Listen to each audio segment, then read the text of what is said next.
In this tutorial, we're going to look at a very simple way to build a list of loca data URLs that point to files or objects in the OpenNEX Amazon Web Services S3 bucket. We will also show how to programmatically download one data object, find a point location of interest, extract a time series of data for that point of interest, and then build a rudimentary time series plot. And then finally, using the same object we retrieved earlier, we will choose and extract a single time step and do a plot of that time step over the full spatial domain. This tutorial is really focused on how to quickly find and get direct access to data objects or files on Amazon Web Services and tailored to those that may be building more comprehensive scripts in the future. The example here could be combined and modified so we can easily gain access to the full data set and do some analytics tasks. For this demonstration, we make a few assumptions about you and your environment. First is you kind of have a basic understanding of how to work with a terminal, which we see here. And then you can run things from the command line. Mac OS has something like terminal app. Unix and Linux have various terminals and like bash shells and so on and so forth. Windows users might need to use something like PowerShell to perform this exercise.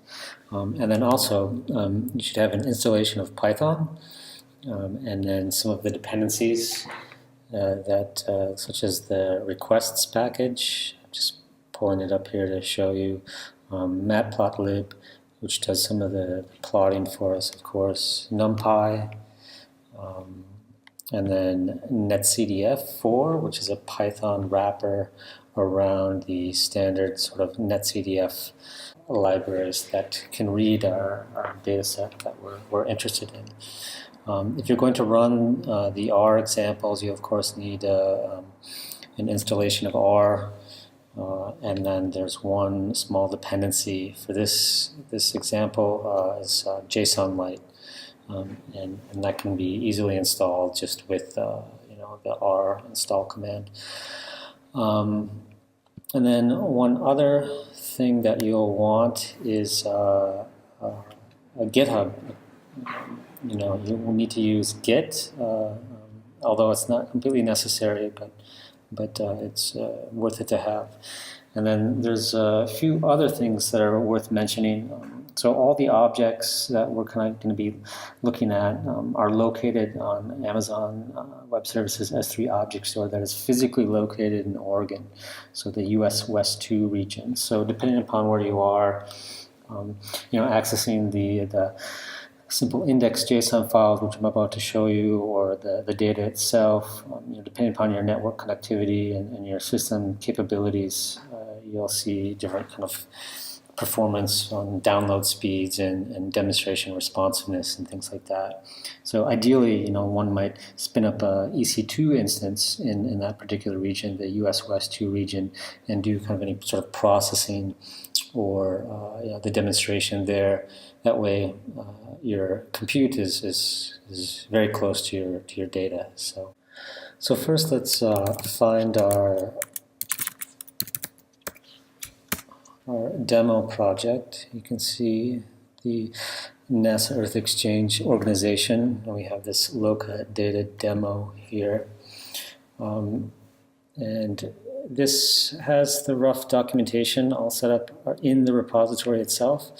But now let's bring our terminal over, and you can see we have an empty directory. Let us go here, and we will copy this to our clipboard. And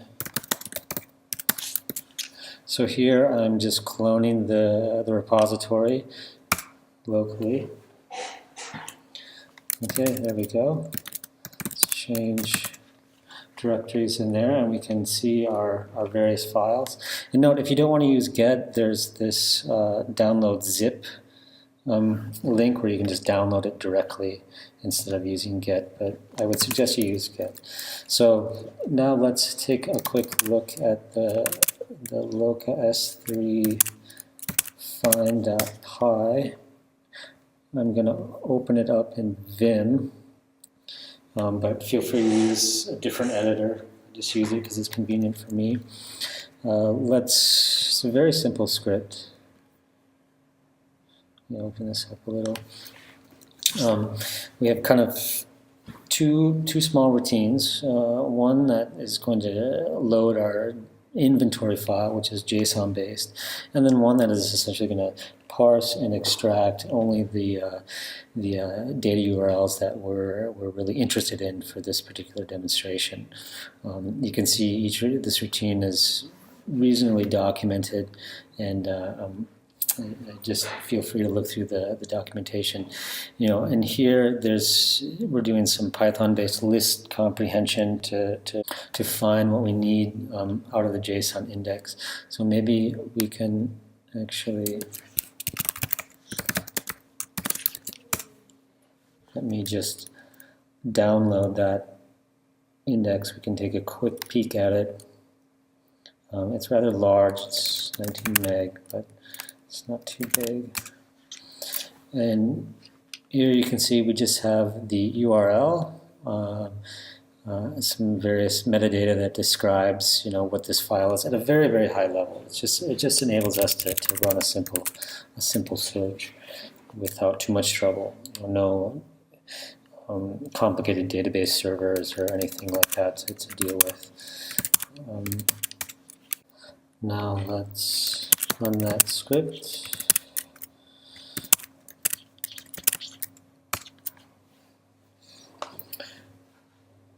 The script is going out and getting the index, and there it downloaded and parsed it. Let me just open this up a little bit.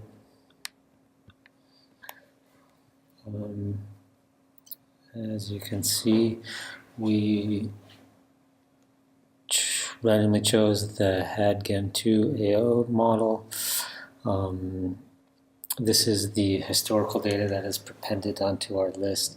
You can see it starts at 1950. These files are organized by years, and then here it transitions into the actual projection with representative concentration pathway 4.5, 2006, and all the way up to 2100. That was the Python example. Now let's take a look at the R example. You can see here's the R example, which is essentially the exact same thing. It's one simple little get.json routine using the JSON Lite library to parse it. The select loca data, same name as before with the R function. It just extracts what we're interested in out of that JSON index and returns the list. Again, we're getting the models, which is listed here. We're taking randomly choosing one, parameterize that, model. We want the maximum temperature RCP for 4.5, and this is just a resolution tag. Let's run it. The R script.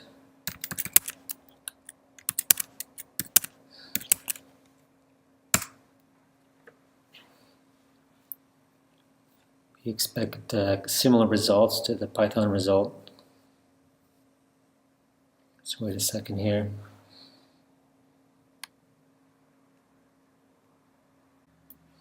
See there in R let me just open this up a little bit.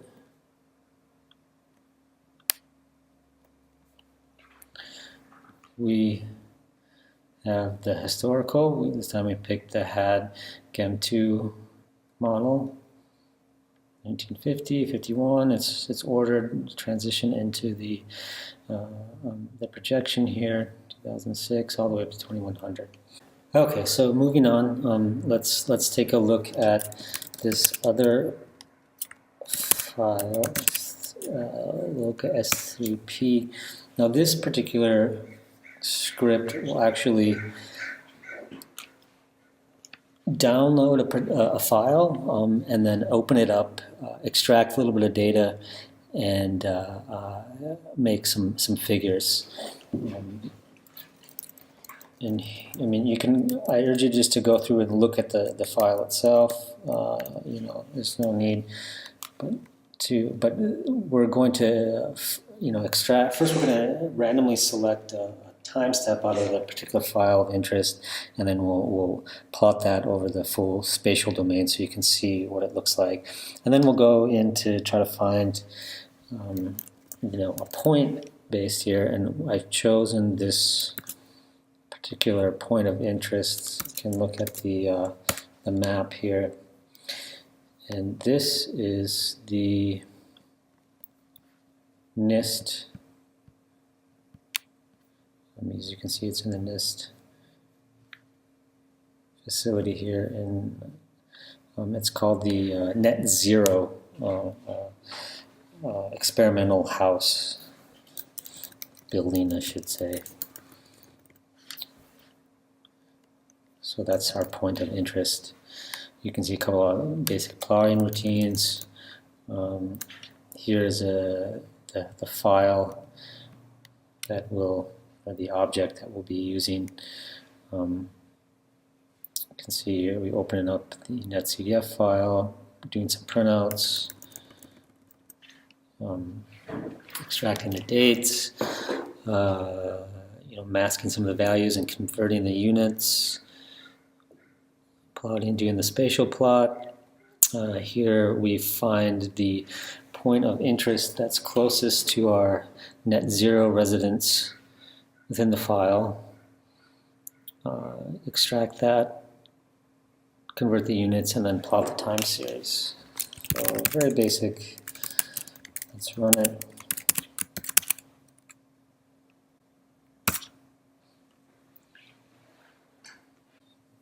So here we're actually downloading the data file to my laptop, just for simplicity. And as I mentioned earlier, sometimes it's beneficial to do these things actually in the cloud on instances that are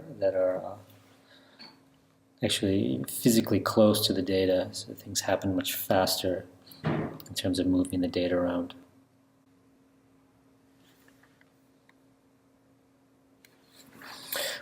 Okay, so it downloaded. It opened the file, and you can see this is the contents of this particular file, or the metadata of it. A lot of information there. Here's the date times that were extracted for that particular file, and then did some plots, just running the script. Let's open up the spatial plot. Let's see, it can't quite fit.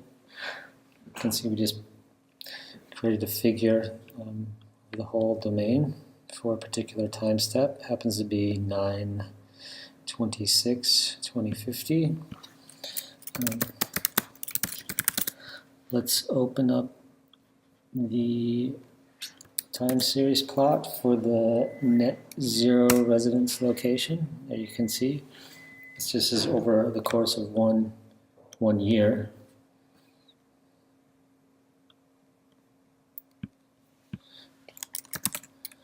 Okay, so really this is kind of a basic tutorial, and it should give you an idea how you might find and generate a list of URLs for a given model, RCP, variable, and valid time range. So you should kind of have an understanding of how to open up this data object, find a time step, find a location of interest, extract the relevant data, and go from there. So as mentioned earlier, this discussion here is really intended to be for those that would want to take these particular scripts, modify them, join them together, create some sort of derivative, and then plug it into something a little more interesting. With that being said, I urge you to go to GitHub, check it out. There's some documentation there in the README with a lot of different reference links, and yeah, hopefully this was useful.